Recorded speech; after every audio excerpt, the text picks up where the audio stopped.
Well, good afternoon, everybody. My name is Mark Orr, and I have the lovely job of being Executive Director of the UK and Ireland Spill Association. And this is from our Plastic Pollution Working Group. So now I've just got to.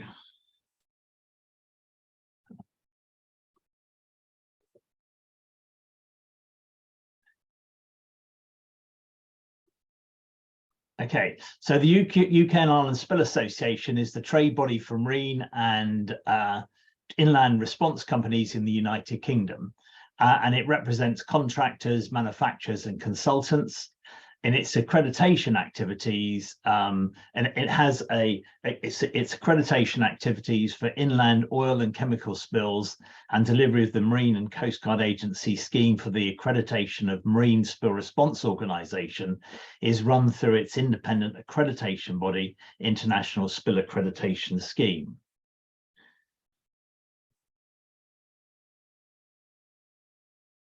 I'm having problems changing slides, so I don't know what's going on here. Right. We got involved in plastic pollution.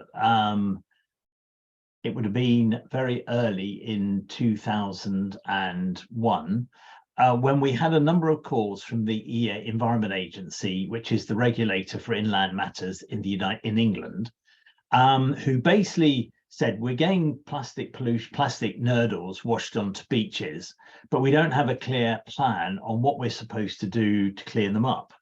And the local authorities, who have responsibility generally for the beaches, and particularly when there are small spills onto beaches, it's a local authority issue as opposed to a national responsibility, in which case it falls under the Maritime and Coast Guard Agency. So the Environment Agency asked our association to develop, in conjunction with them, a nationwide response plan, so that when plastics arrive on beaches, their removal could be safely and promptly arranged. So initially, we formed a group of responders who assisted in making sure that that was happening. And we met several times, we trialed bits of equipment, and all was good. And we demonstrated it to them, and they were extremely happy. And it definitely was a very useful exercise, and it solved a problem.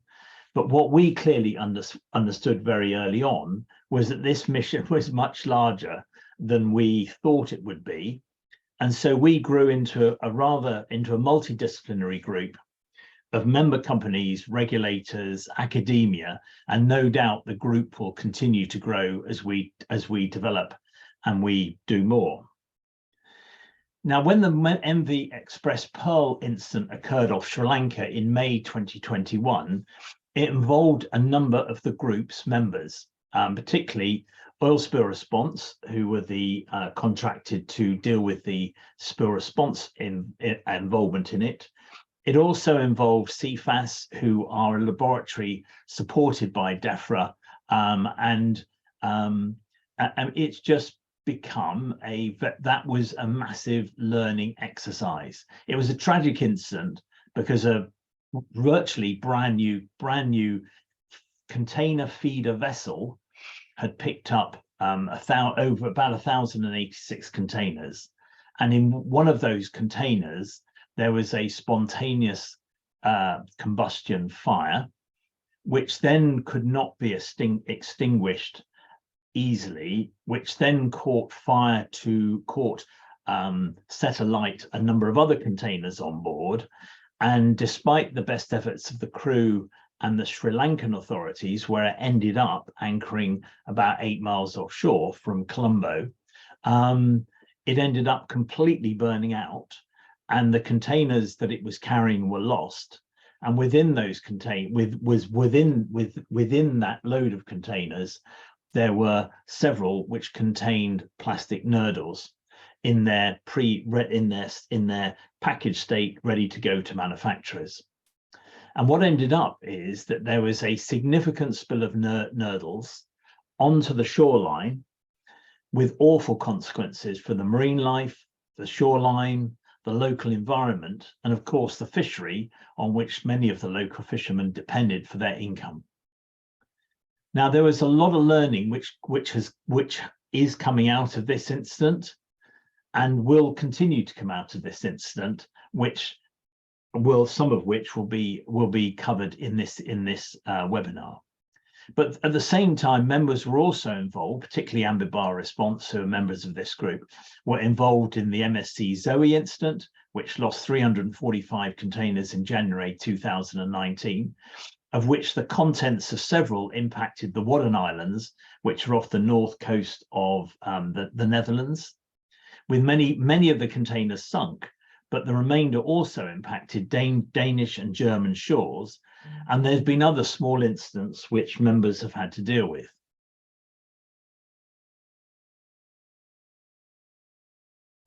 Sorry, I'm omitting people and trying to change slide at the same time. Consequently, with live learning and experience building from the Express Pearl, the group decided that we should share what we learn by collaborative production of a series of best practice guidance documents and webinars like this. So earlier last year, the group committed to a series of goals to complete by the end of Q1 2023. And we also agreed that our work would cover microplastics only at this stage, albeit that most of our presentations will touch on nanoplastics.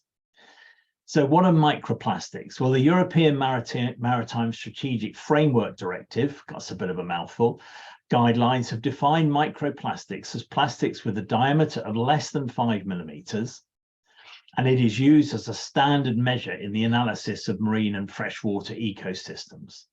So in the background reading into preparing this, effectively nanoplastics seem to start at approximately 1 millimeter, and microplastics seem to are less than 5 millimeters. So what we did is the group, in its various meetings in the early part of last year, set out a series of goals. And the first of these, and the first chunk of these, are on this slide here. Now, we've delivered Goal 1, or Oracle Environmental, in conjunction with other members of the group, delivered Goal 1, and that you can see on our website. And also on this slide are the members of the group as it is at the moment.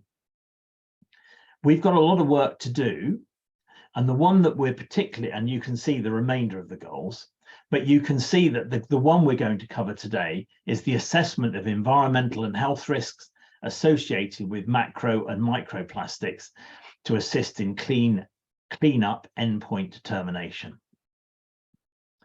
So the first webinar was this, and it was and you can see it on our website. And if you go to our website, www.ukeirespill.org, and you go into working groups, you'll see a link through the list of goals, and that will enable you to see both the webinar, which was presented by Oracle Environmental, Josh Duran and John Burton, and you'll also see their written report.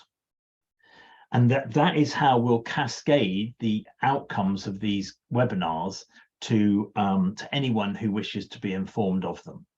And we hope that these become a valuable tool for anyone who's involved in planning response, but also for responders who have the task of responding. So as I said earlier, this webinar is on Goal 5. You're going to ask, why are we doing Goal 5 after Goal 1? Well, we feel it's a sort of logical way of streaming information out to you. So I'm going to try and cover what's in here. I'm just going to touch on the scale of the issue because it is pretty scary. In 2020, 367 million tons of plastic were produced, and that is expected to double in the next 20 years. Currently, it is estimated that UNEP estimate that 19 to 23 million tons of plastic enter aquatic ecosystems annually from land-based sources. And that was particularly what Goal 1 was discussing. How much is it? Where does it come from? How does it get into the sea?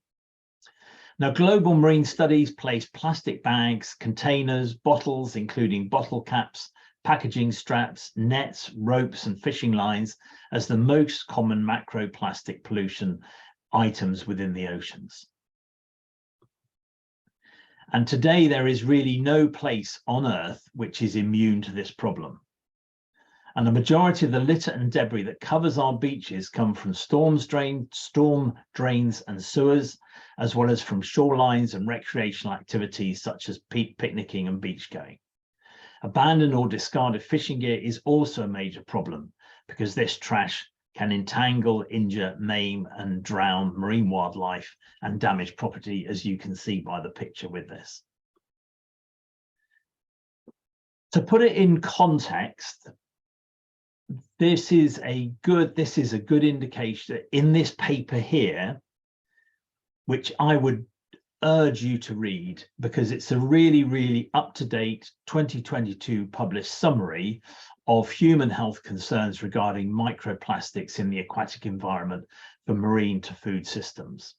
And this is really up-to-date stuff coming out of the university or the schools of biosystems and food at University College Dublin. I would urge you to Google that and have a read because it's a fantastic amount of information in there. And there is a series of papers which are associated with that, which have been grouped together, and I found that invaluable. So it is scary, and I guess I probably got your attention. In short, the plastic journey, for the most part, it enters the water somehow. UV, ultraviolet light, abrasion, collisions with other pieces of plastic contribute to the breakdown of its structure or hardens it so that it is in a position where it can fracture. It breaks up into smaller parts, and over time, a lot of time, it forms microplastics typical of those that you see on the beach. And over time, these will become nanoplastics, which you struggle to see with the human eye. Now, because I'm a dog walker and I do like the sea, and when I'm not sailing on it, I like to walk beside it, I tend to take a couple of doggy poo bags and I have no problem finish filling up 2 or 3 of those. And this was on a lovely beach called Hemwick Beach, which is just off the Dodman Point down in southwest Cornwall. And that is what I found. And this little pink square piece probably belonged to a Chinese fisherman or a Chinese sailor, and I hope he didn't join it when it entered the ocean, because that is his condom for the night out. Anyway, but you can see the typical debris which you've seen on beaches many times. But it's so easy to find it. It's disturbing to discover so much of it wherever we tend to walk. Now, goal 1 discussed how it enters the water, but the density of the plastic dictates where it sits in the water. Now, approximately 60% of plastics have a lower density than seawater, and they end up as floating plastics, which enter the ocean circulations, and aided by ocean currents and winds, they form the world's 5 major vortex plastic garbage gathering areas, and they are shown on this accompanying slide. And those are the sorts of things which ocean cleanup are trying to address. Now, the height at which the plastic sits in the water column influences the impact of ultraviolet on the plastic. The higher the ultraviolet, the greater likelihood of hardening and brittleness beginning to form. But equally, along that journey, it's going to start releasing the constituent components of that plastic. And the greater likelihood of abrasion with other marine plastics is at the surface, and that eventually leads to breaking it up into smaller pieces, which then have greater surface area exposed to ultraviolet, which increases the rate of degradation. But again, this will take many decades or longer, depending on the materials that the plastic is derived from. Now, some plastics with higher density sink and join the pollution on the seabed or float somewhere in between. And as they degrade, they tend to sink to the bottom of the ocean. And as an example, abandoned fishing nets, of which there are quite a lot, known as ghost nets, sit somewhere in between, which causes entrapment of marine life until the nets themselves slowly degrade and break up into smaller and smaller pieces, which float to the surface as they have less density than salts and seawater, or they sink and as whole nets or part whole nets and tangle themselves onto corals or rocks and continue to degrade. Now, as plastic breaks down, it releases chemicals used in the production of the plastic into the marine environment. Now, the EU say that there are more than 10,000 chemical compounds that are known to leach from plastics, with at least 2,400 of these chemicals recognized by the EU as substances of concern. And there's just a selection shown in the picture with this slide. Now, in their paper, plastic leachates impair phytoplankton and dramatically reshape the marine biome. Fourcade and all say this study shows the chemicals that leach out of plastic can also disrupt the health of microbial ocean communities, harming the tiny life forms that we can't see, but that play a vital role in the health of our oceans. And this gives an indication, this is sort of called a garbage iceberg. And in it, you can see at the top, you've got your general sort of floating stuff, plastic bottles, debris from ships, things like that, which is the tip of the pollution berg. Further down, you've got oil spills, chemical spills, products which have been spilt into the sea. You've got stuff which is being washed out of ships' ballast systems. You've got all sorts of horrible stuff. Mercury is released from two main sources, coal combustion and small-scale gold mining. You've got manufactured chemicals, perhaps the chemicals which are being released from container losses at sea, but also stuff which is washed into the sea, but equally the runoff from plastics as they degrade. You've then got pesticides which are being washed into the sea. Oh, sorry, got pesticides which are being washed into the sea. You've got horrible stuff which is being washed into the sea, which is all harming it. Now, this wash off of chemicals affects the building blocks of marine life, the phytoplankton, and this affects the marine biome. And as plastics in the ocean increase, it will worsen and harm the ocean's ability to generate oxygen, and it will impact marine life whose protein helps feed the world. And this is a little picture of a phytoplankton. Sorry. Not helping this is the proliferation of pollutants already in the ocean. And one thing which is of particular concern is that car tires have been dumped in the ocean for nearly a century. The earlier tires were 100% natural rubber, but now there is synthetic rubber comprising hydrocarbon-derived products and dyes. They degrade, releasing a soup of chemicals and more microplastics into the surrounding ocean, impacting the marine biome. In addition, there are wrecks, old and recent, degrading away, which carry to the sea a whole mix of pollutants that are slowly released over time. This is something which will be familiar to most oil spill responders. This is the car carrier Felicity Ace that sank last year with 4,000 luxury cars on board, some of them electric cars, all caused by a fire in one of the cars that it was carrying. And it couldn't be over, the fire could not be put out. The fire spread, and you can see the burning on the exterior of the vessel until eventually the vessel sank in approximately 3,000 meters of water just off the Azores.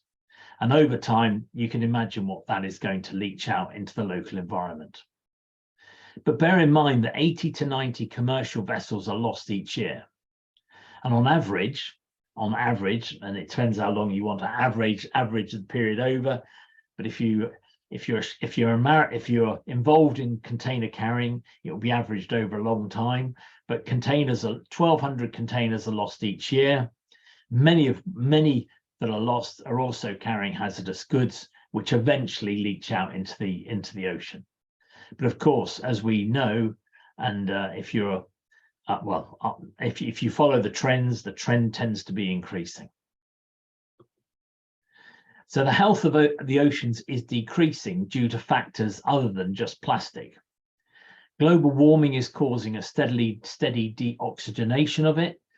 And in some areas, particularly those around heavily polluted areas, near towns, you see over-enrichment, which is generally occurring through onshore runoff, sewage discharges, fertilizer runoff, and the most visible effect of this is algae blooms. And you'll tend to see a lot of this when the waters are warm. There's a lot of runoff coming from the coastal region. And this runoff and these blooms cause what's known as coastal darkening, which reduces light, which can reach the vegetation that supports microbial and other marine life in coastal waters. So what's the risk to humans? Various recent studies, from stickleback studies using ultraviolet light and others which have dissected bivalve mollusks and fish and then analyzed their ingestion using spectroscopic analysis and chromatography, show that particles of around 150 microns or 0.15 millimeters can be ingested by living organs. In other words, they're not those products which you can see have been cut out of this fish's gut, but they migrate through the intestinal wall and reach lymph nodes and other body organs. And the primary pathway of human exposure to microplastics has been identified as this gastrointestinal ingestion, mainly seafood for the general population, pulmonary inhalation, and dermal infiltration.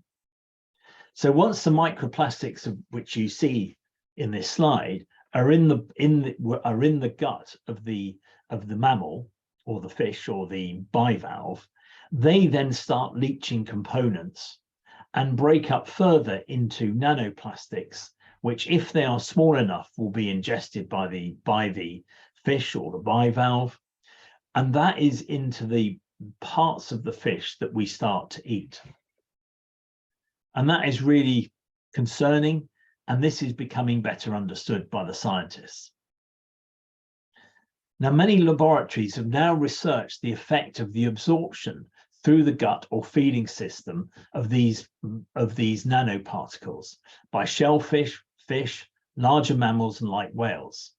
And as we eat these or parts of these animals, they become part of our protein intake. And as we eat them, we absorb these particles. But that is not all. Nanoplastic fragments have been found in honey, beer, salt, sugar, and of course, fish, shrimps, and bivalves. Now, Fournier transform infrared spectroscopy of tap, bottles, and spring water from 159 global sources revealed that 81% contain microplastics measuring less than 5 millimeters.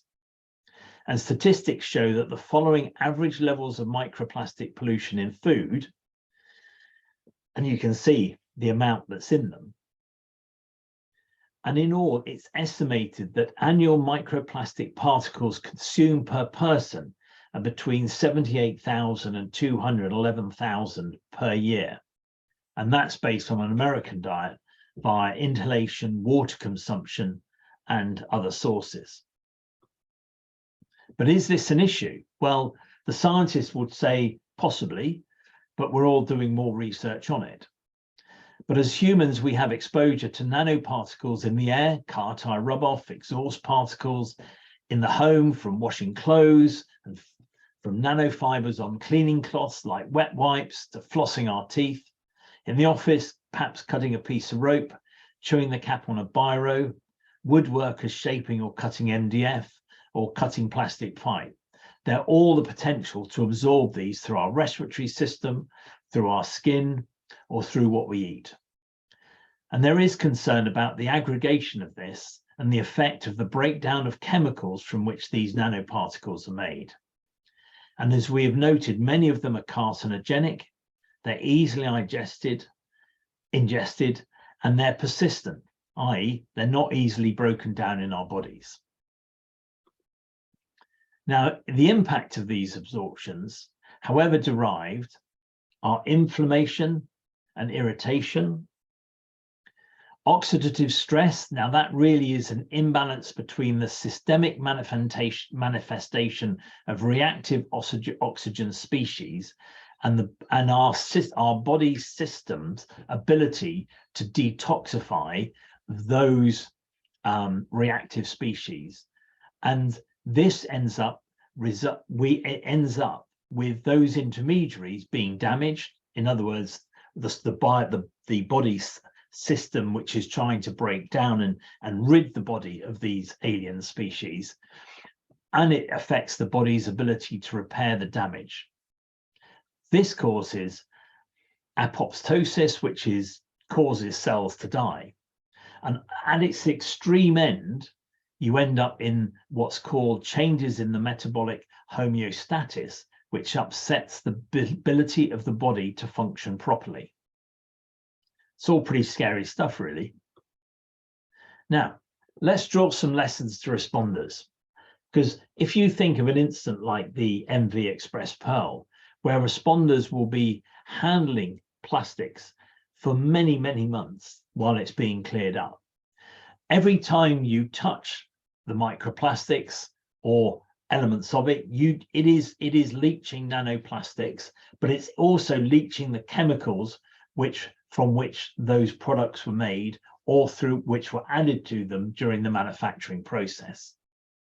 Therefore, it's essential that FFP3 masks are used, and they give excellent respiratory protection against micro or nanoparticles. Likewise, those who are involved, as you can see, these people are in handling the products, need to wear barrier creams on their hands, which provide the hands with protection, but those hands need to be covered with gloves, which are suitable for handling hydrocarbons. In other words, they'll provide strong protection against breakthrough of the products that are being handled or the byproducts of those products which are being handled into the hands. And then body protection, i.e. something like a disposable outer garment. These guys are wearing sort of white Tyvek suits, which have a very high breakthrough protection, or impermeable outer garments, but they tend to be strong, heavy-duty plastic garments like those you see fishermen wearing, but actually, or there's some form of neoprene garment, but they're very, very hard to work in. And of course, impermeable footwear and headgear. And it's really important that we consider these things when we're thinking about the equipment we need to deal with any plastic or macroplastic incident. The other thing is, for those planning response effort, do not underestimate the risk from the recovered product to people, to animals, and to the environment.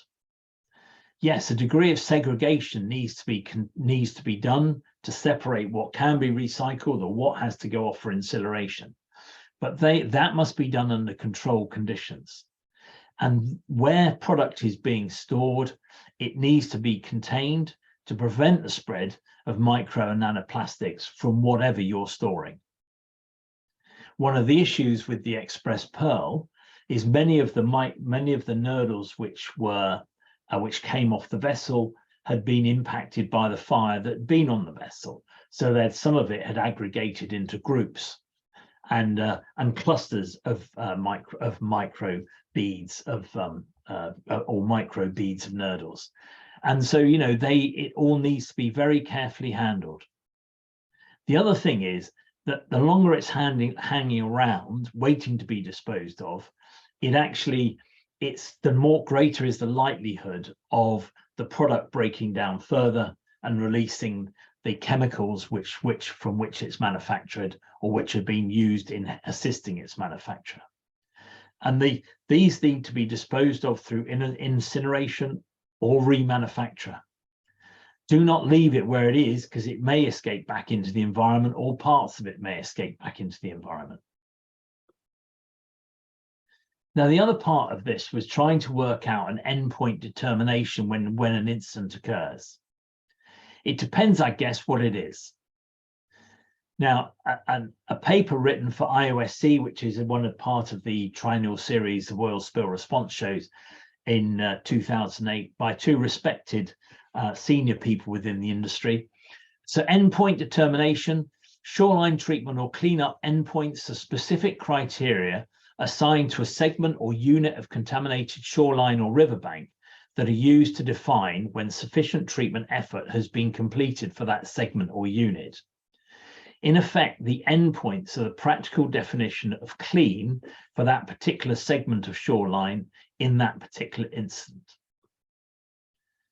Okay, so what we're trying to do is determine when clean is sufficiently clean. And this is quite a challenge within dealing with a plastic pollution incident. Now, quantitative field measurement and observations are fed into shoreline cleanup and assessment technique, SCAT. Now, this is commonly used in oil spill response, and this is a common protocol which most responders will be very familiar with. Now, we're currently reviewing this for microplastics as goal 4 of our work, and this will be presented in a further webinar. But to do this, to make the quantitative field measurements, analytical measurements, sampling and testing will be carried out, which will involve laboratory testing. There will also be interpretive impact assessments. For example, comparing against baseline data, if that exists, or comparison against unaffected areas on the shoreline or the riverbank. Endpoints are usually determined between the oil spill response organization and local or national government and the agency which has environmental responsibility. Now, without pre-existing baseline data, it can be hard to agree on an endpoint. And endpoints may well vary on different segments of the affected area, depending upon the environmental setting and the sensitivity of the surrounding areas. For example, those next to an industrial area where there may be pre-existing contamination are likely to be different to those next to a wildlife-rich wetland. And also, net environmental benefit may also be a factor in deciding the endpoint. Okay, in short, are we going to do more harm by continuing to the natural environment of the beach or to the impacted area by continuing to extract as much as we can out of as much plastic as we can that is beneath the surface of the beach because we believe that's the right thing to do? Or are we going to say, right, we've cleared up as much as we can, but our assessment is that we're going to do more harm and inhibit the recovery of that impacted environment by continuing to extract plastic from perhaps beneath the beach itself. And these have to be considered as part of understanding what your endpoint determination is going to be. Now, other factors may well be relevant. Accessibility to the impacted areas, the safety of the responders in going there, the environmental harm that may be caused by accessing those areas, damage to surrounding areas, the level of precision, in other words, how precise are we going to be when we actually get there and try to recover what we've done, but equally the time required to clean up and at some point the cost of continuing that cleanup. Now, it is important that endpoint determinations must be concise, they must be clear and understandable, as ambiguities can lead to misinterpretation in the field by operational staff and by inspection teams. So they must be clearly stated so that people understand. But the other thing is, there must also be post-treatment monitoring to ensure areas that are defined as clean do remain clean, as the risk of contamination by movement of microplastics or macroplastics from one affected area to a previously clean area are common where a large area has been impacted by a loss of plastic. And this is something which is being found on the Express Pearl. Yeah, areas are being cleaned up, but they're being re-polluted because a storm comes along and it washes more plastic which has been sat, perhaps buried in the near coastline, and that is being washed onto the shore. So these have got to be, the post-treatment monitoring is essential. Once all areas impacted have been cleaned, monitoring is still essential, as some buried plastic may re-emerge, particularly our high winds and seas. But once stability and results from monitoring has been established, then new baselines can be established against which cleanliness can be measured. Now, as we have seen in this presentation, the scope of monitoring being measured should extend beyond a numeric assessment of items and their size being found to include product that may leach from the plastics which have caused the spill, as these can have long-term impacts on the health of the environment. So the things which might be measured might be the size of fish, because they can be, their ability to grow may be affected by what they're absorbing through the soup of cocktails which will be polluting this area, bivalve size, the type of plankton being recovered, and whether the health of the environment has been continuing to be affected by the spill that is concerned. So they should all be part of that. So that is a quick run through of what we consider to be within this goal. Now, so what I'm going to do is this webinar will be edited, and with the associated written report will be displayed at that link. And all of you who've registered and attended or registered for this will be sent a link. Now, I'm going to open this up to questions. I see there is a question in chat, and if anyone has anything, there's a link there to, yeah, that's it. Yeah, 90% table salt. That's a useful one. But it is what is clear is nanoplastics are everywhere, and we're all exposed to them. Now, has anybody got any questions which they want to raise, any comments they want to make, any additions that they want to make? I've gathered this information through obviously talking to other members of the Plastic Pollution Working Group, but also reading a lot of research over the last couple of weeks. Anybody want to raise anything? Feel free to do so now.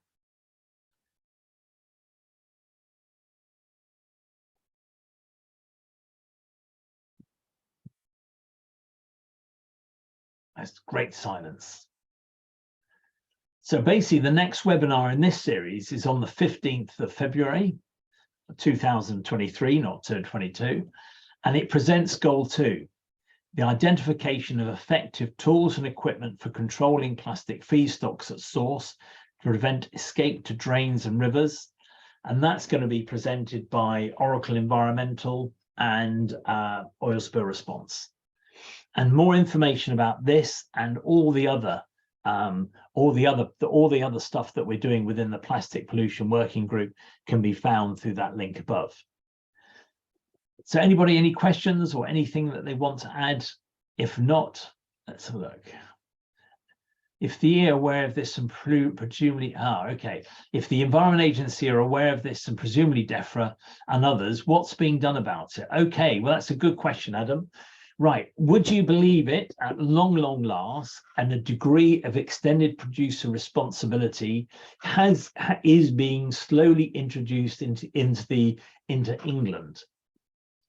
And that means that basically anybody who uses a plastic packaging is at the moment compiling data and submitting it on a quarterly return to DEFRA. And from the end of this year will be charged a certain amount per ton of non-recyclable plastic that they are using in production. Likewise, you would have seen recently that there is an attempt to stop the use of certain items of single-use plastic. I don't think it's extensive enough at the moment. I think there should be a lot more being done but we are starting, as most countries are. And I think I think you'll see a slow tightening of the use of non-recyclable plastics, in other words, single-use plastic. And I think it is going to be policed. I believe it's going to be policed by the Environment Agency, and we're lobbying hard with the Environment Agency to get more environmental officers to enable that to be effective. It is quite useful to have a look in chat, because John Burton, who's a member, who's part of Oracle Environmental, he's putting various links up. But there is going to be a tightening of the noose for anybody who produces single-use, non-recyclable plastics. In other words, stuff that can't be easily recycled, and that's not before time. I feel that England is, I think you're finding that the noose is certainly around the plastic manufacturers, and it will tighten further. Paul Harold, who's put some interesting comments there, he is part of the UK Health, he's a member of the UK Health Security Agency, I think that's correct. Yeah, I mean, we are working with a lot of organizations. There is a limited, we only have, we are working with all sorts of organizations, because what I'm finding is that the more effectively non-governmental organizations work together and speak with one voice, the more powerful that voice becomes. And so we are quietly working with other organizations to increase the volume. Now, in this country, various NGOs, and a number of those have been mentioned, you know, Surfers Against Sewage and various others. It is really, really, really, really essential that we work together as one voice. And, you know, Marine Conservation Society and others, you know, they are all quite proactive. And when I was down in Cornwall, what I loved to see was that there was beachclean.net had little stands on the beach with bags, with litter pickers, which people could pick up, and they had secure disposal bins in which the plastic could be done. This is all helping, but the key bit is stopping it going in the ocean in the first place. And that will only come by education and by legislation. And it's good to see our government, like many other governments, beginning to increase the amount of regulation that's going into it. I think that's all from me. I'm glad that Andy Nicol, who I greatly respect, thinks it's a good presentation. Yeah, the problem is, and yeah, we are hoping that we can end up with easier streams through which plastic can go. And I am talking to various waste management companies about being able to move plastics down, if you like, the waste management process more quickly, so that it's not hanging around whilst people are making decisions on what to do with it. If nothing else, it's far safer to incinerate it than leave it in 1-ton dumpy bags in some leaky warehouse somewhere, because all that's going to happen is that stuff will leach out from it. But actually, and John Burton has put in there that the point that in response to Andy Nicol's comment, which is a good comment, our work on goal 2 with OSRL and ITOF will hopefully help with that. So we're very active. We're all learning like everyone is learning. And the scientists clearly admit that there's a lot more work they need to do on the impacts on human health. But that's where we are at the moment.